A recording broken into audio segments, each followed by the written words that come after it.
waiting for, there we go. Yeah. Another round of applause for the writer, director, star, Annapurna Sriram. Thank you all so much for coming, for staying. Wasn't that fantastic? We've been saying this whole time, this is a star to watch. Like a filmmaker that in years' time you'd be like, I was there. I saw the film. Look at you. This is a core memory. That's right. For a lot of us. So, we are going to allow audience questions, but we're just going to do one or two up front here first. So, please think of your questions, and when we ask you them, please use your theatre voice so we can all hear. Project, don't be afraid. Right. But in the meantime, how did this all come about?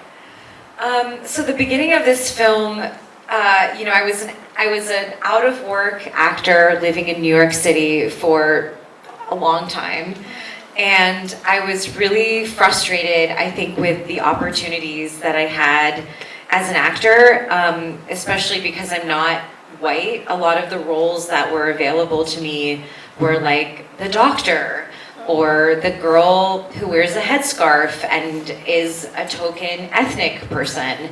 And so I really just wanted to be in a film where I could play someone who was desired, who was slutty, who was fun, who was, silly.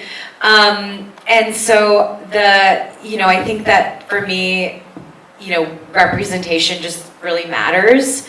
And I didn't really get to grow up with a lot of films where I got to see girls who looked like me be the object of desire or be fun, silly sex pots. So I just wanted to create that. And I wanted to create that for my whole cast. On top of it, I had this call with a psychic. And I was dating a guy. But I was really sick, and I was basically calling the psychic to understand why I was really sick, what I could do. And then she was like, "It's your boyfriend." And I was like, "No, I love him." And then she was like, "You need to break up with him, because if you don't break up with him, you're not gonna have the career that you're supposed to have." And so then I basically got off the phone with her, and then I called him, and I was like, "We have to break up." and we broke up because of the psychic. And so here I was, heartbroken because of my relationship being over, frustrated as an actor, and so I think the film came out of that. And I think that representation, not only for myself, not only for actors of color, but also for trans people. The co-lead of this film was originally written as just this is the love interest, this is the heartthrob. And when it came to casting the role, I was like, I don't really want to just cast a random cis boy. They get all the good parts. Why don't I open this up? And then Sadie is someone who I'd seen in a play. They were so hot, they were so sexy and young and wide-eyed and innocent. And so, they auditioned, they really wanted the part. They DM'd me, they were like, "I really want this part." And I was like, "I know what that's like. You can have it." So, I think that I didn't really realize where they were on their journey with their gender. I didn't realize that this is the first film where they're fully out as their, expression of their gender. To me, I was just like, I think you possess what this character is. I want you to be in it. And I think that it's very powerful for people of color, for trans people, to just get to see themselves in such a sexy film where the characters never have to explain to the audience who they are. They just get to be hot. It's so good. The supporting cast. Long story short. Everyone's hot. Clearly. And so the curse hasn't lifted. The curse, oh my God. I don't know. Do you guys think the curse is lifted? Yes. Okay, so we're not living under fascist capitalism.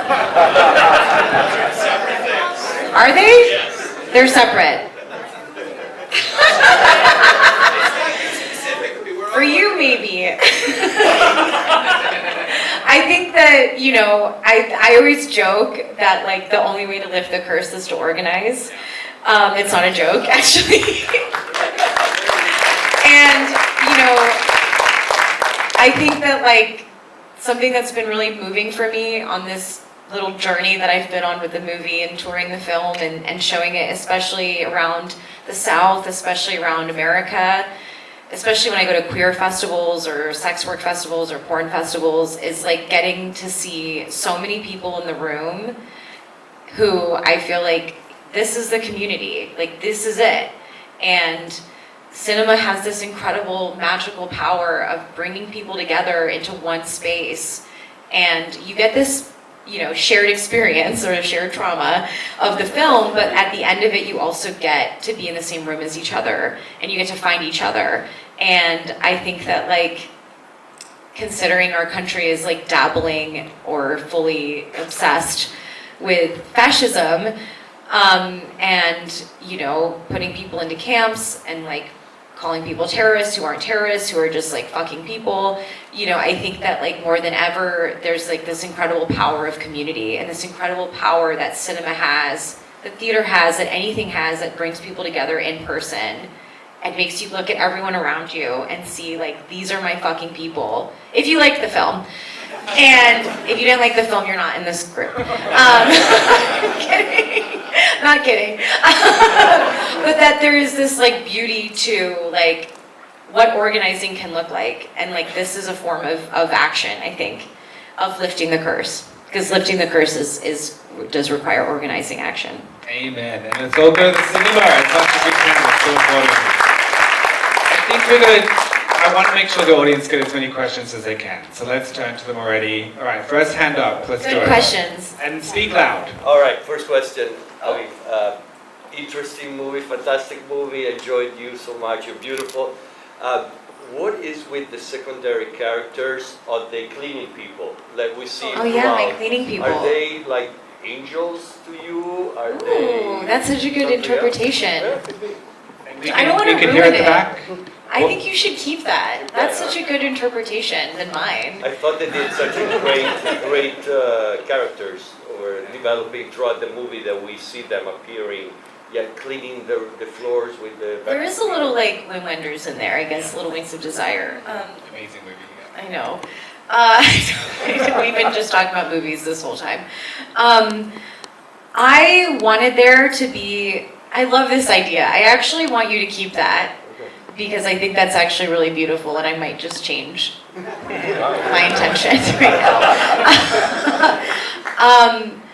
I wanted there to be some representation of class and maybe caste system in the world of the film, and specifically to have some sort of visual representation of labor and labor that keeps the world running. Thankless labor, dehumanizing labor, menial labor, whatever it might be. I didn't want to, call anything out directly, so I created these sort of, like people vacuuming the streets. There's a little Brazil homage, of Terry Gilliam homage there, but I wanted there to be some level of like class representation to also position my character's privilege in the world, that like she has the ability to have class drag, she has the ability to have class mobility of hanging out with upper class or moving in that direction that not everyone has. So to sort of also place like, yes, she's having a bad day, but it's not as bad as it could be. Like she could be a cleaning person, and I think that that's like a very important aspect to just like remember when you look at society, that like there is so much labor involved. Like we're all whores for capitalism, and so like yeah, I know it sucks. But yeah, so I wanted there to be some like reminder, I guess. But I love this idea. I don't want you to lose that. Actually, like keep that. That's also really beautiful because I think like, they're angels. They are. Okay, in the very middle with. Oh no, you want to pick? Yeah, go for this it. One here. Yeah, go for it. The soda. Hi, so this is actually my second viewing of the movie. I saw it a couple of weeks ago when you showed it in Hollywood, Florida. And the thing I think that stuck with me the most is the setting of Trash Town. I feel like every scene is like a different part of America, right? Yeah. I feel like personally I've been in maybe every setting in this movie, right? This feels like such a distinctly American film. Yeah. I was just wondering like where that idea came, like where that came from. Yeah, that's like exactly how I wanted Trash Town to feel like. I wanted Trash Town to be like Springfield from The Simpsons, you know, where it's like everywhere, where is it? You know, where every time, you know, I grew up in Nashville, Tennessee, so for me a lot of this film is very like Tennessee, Southern, 90s, you know, pre-internet. You know, when you're a teenager and you and your friends just go and explore an abandoned house because you have nothing else to do. And also this sort of neglected Americana, you know, these places like diners and donut shops that are now getting like gentrified into condo buildings, these things that are going to be lost, I think, in American culture and landscape. And refineries and, you know, abandoned warehouses, just this like feeling of like what the textures of what America feels like when you just are American, but you're not from these like big cities. And I think that having driven around the country a lot, every state I go to, I'll hit like a little moment and I'm like, this is Trash Town.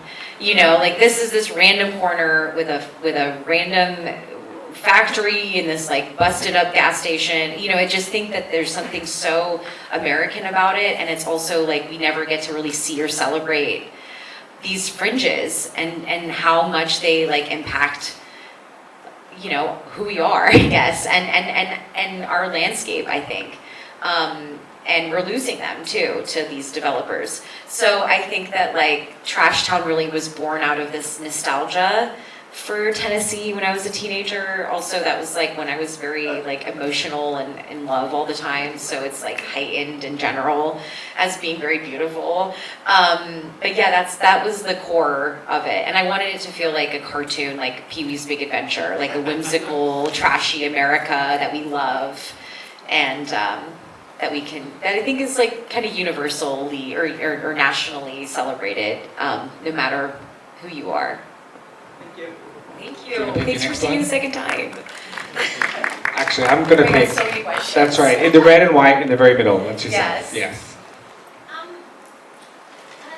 wanted to know your process of writing about a sex worker for you.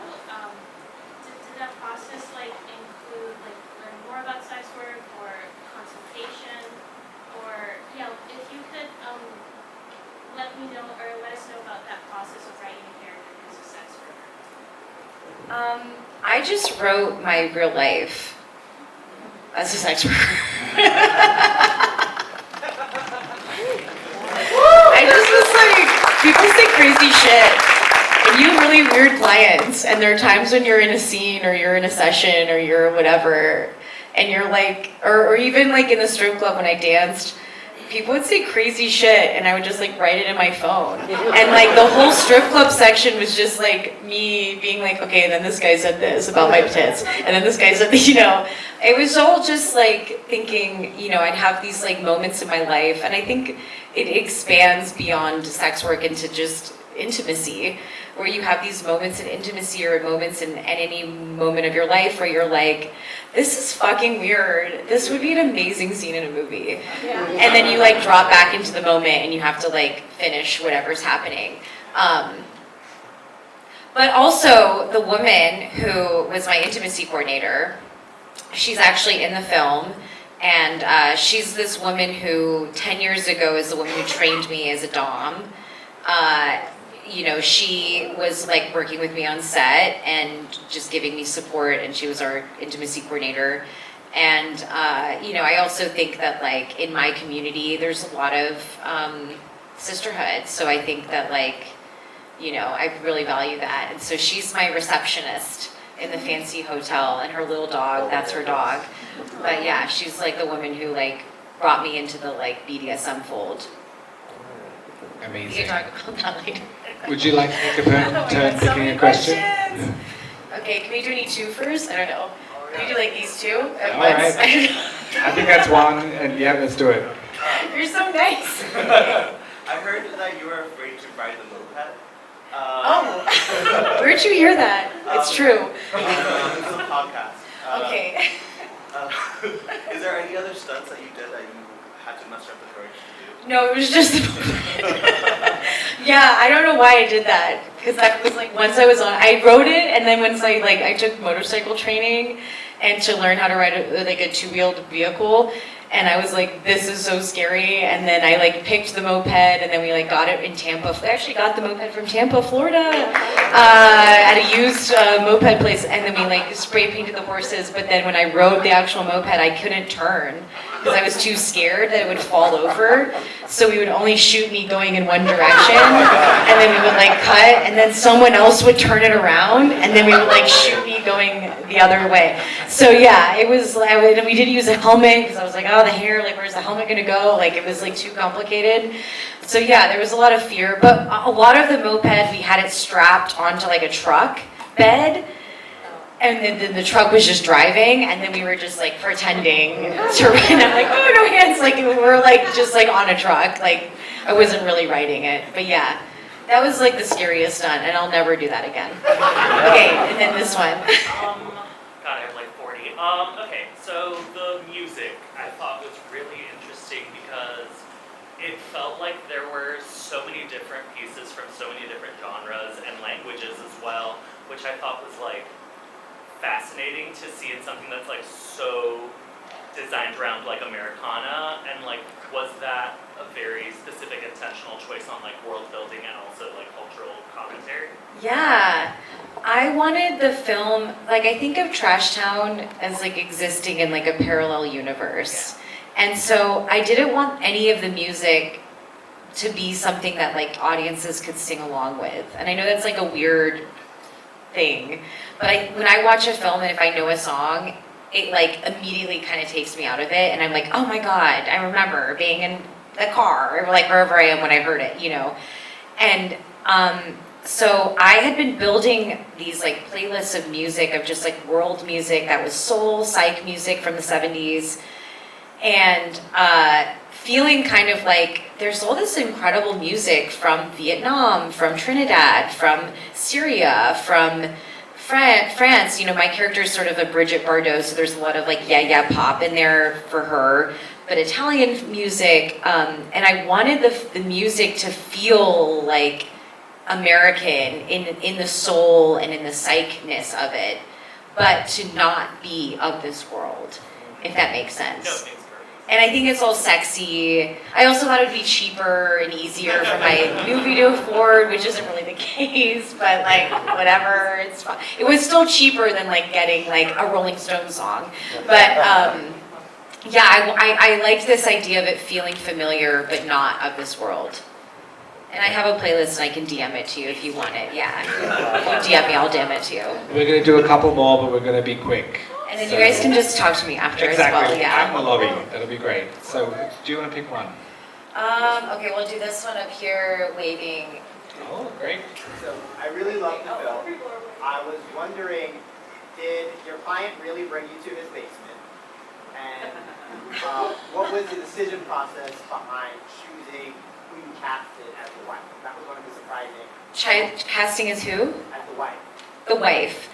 I was I'll answer that one first. So I was very adamant just about casting non-white people anywhere that I could in the movie, and really good actors. And Nikki, who plays the wife, was just this hot spitfire, and her tape was so funny, and I was just you're it, and she's from Texas, and she's to me, I just was I like this idea of her being this kind of dom, wife. He lives with this woman who's also running his life. He's a piece of shit, he's a trash person. No client ever brought me home. I did once sneak a client in to a place, and that was more the story, but I flipped it in the script a little bit. Because I also thought there's something interesting about the sugar baby meets the real baby. I don't know. they can eat together. Okay, next question. Okay, two more. Okay, let's do this roll with blue. So I really liked how it was emotional with Black the entire film. Wonderful job, by the way. Nice to meet you. Hi. But my question is regarding your writing process and going through life as a woman, a director, to someone in the world. How did the juxtapositions between chaos and peace and vulnerability and guardedness manifest themselves in your life when making the film? So I was like, wrote this, I think, in like such a chaotic, heartbroken headspace. And I didn't really think about the big picture, if that makes sense. I was just kind of writing like this shit out of me. And I worked with one of my professors from acting school to help develop the script. And we did like table reads with actors, and I did like a lot of rounds of just table reads with the script, and getting to listen to it and getting to listen to other people read it to understand like what's working, what's the feeling, like what do I need to feel next. And then my editor and I did a lot of work when it came to editing to really calibrate the tone of the film to keep this camp, fun, irreverent playfulness, but also this real grounded heart of the movie. Because I love all these camp films, but I always felt like I don't really care about the characters. Like, it's fun, it's silly, I love Polyester, I love all these movies, but they're a little bit removed from humanity. And so I wanted there to be a film where we're like, it's all this crazy aesthetic and all the heightened reality and theatricality, but I want it to still feel grounded in humanity. So I was like, can we bridge that? Or it's a movie like Liquid Sky, where I'm like, love the aesthetics, no idea what's going on, you know? So I wanted there to be a film where we could like have all the aesthetics and all the fun, but we still care about the characters. Okay, lucky last question. Oh my gosh. There's so many cute ones. You choose. I can't. I am going to choose. go with this one over Sophie's here. choice. With the, yes, that's right, with the hat up in the second row. Yes, yourself.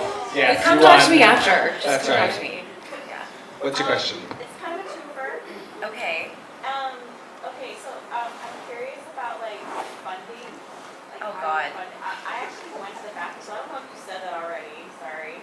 But, Yeah, we already hit that. that and I'm so sorry to ask you this, but are you a swimmer? Because there was form in every pool scene. Thank you. No. I'm going to recap those. The funding was part one, and is she a swimmer? The funding took us 5 years. It took a lot of meetings. I had to basically like bring on my producer, who's a white boy. He's very good talking to other white boys about money. I did not do so well. I don't know why. With this title, who could say no? It took us a long time, and we kind of had to fundraise in like chunks of money, where we would like get a little bit, and then we were able to like get some more when we were like, oh, we can get this tax credit, and then oh my God, there's COVID and a hurricane. We went over budget. Can we get a little bit more? Okay, can we get a little bit more for like? We just had to keep like basically sunk cost fallacying our investors into just like giving us more money to finish the film. We're completely broke at this point. I maxed out my credit cards. My producer's like, it's just rough. So that's the funding side of it. It's hard, and I think that like when you're a first-time female director, when you're untested, you know, there was this saying that one of my co-producers, Heather, said to me, which is like, if you're a man, you're seen as an investment. When you're a woman, you're seen as a risk.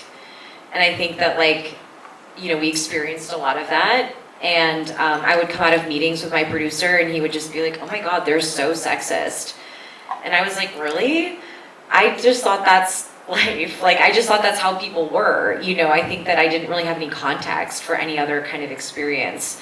So it's heartbreaking, because I think that there's a lot of creatives, I think there's a lot of directors, writers, people out there trying to raise money who don't get taken seriously just simply because of who they are. And all I can say is get you a white boy and like a suit. Put him in a suit and put him in the room. And then the other white boys will be like, yes, here's the money. Like, it's crazy how it works.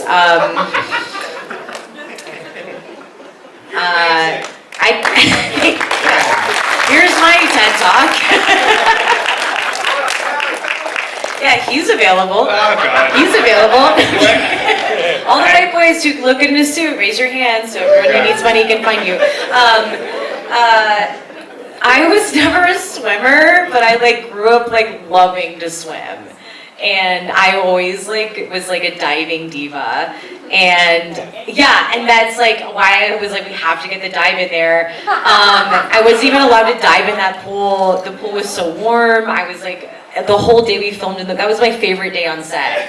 I was like in the pool, like, do we need more in the pool? Like, what do we need? More underwater? What do you want? And like, yeah, no, I just love water. Yeah. Amazing. But come talk to me if you have more Yes. questions. Like, Questions I'm here. out in the lobby, so make sure everybody heads on out. Can we please give a huge round of applause? Yeah, thank you all so much for coming, supporting cinema, supporting indie filmmakers, Thank you so much for coming. Stay in touch with us at Main Film. We love to do screenings like this. We hope to see you all again soon. Thank you so much.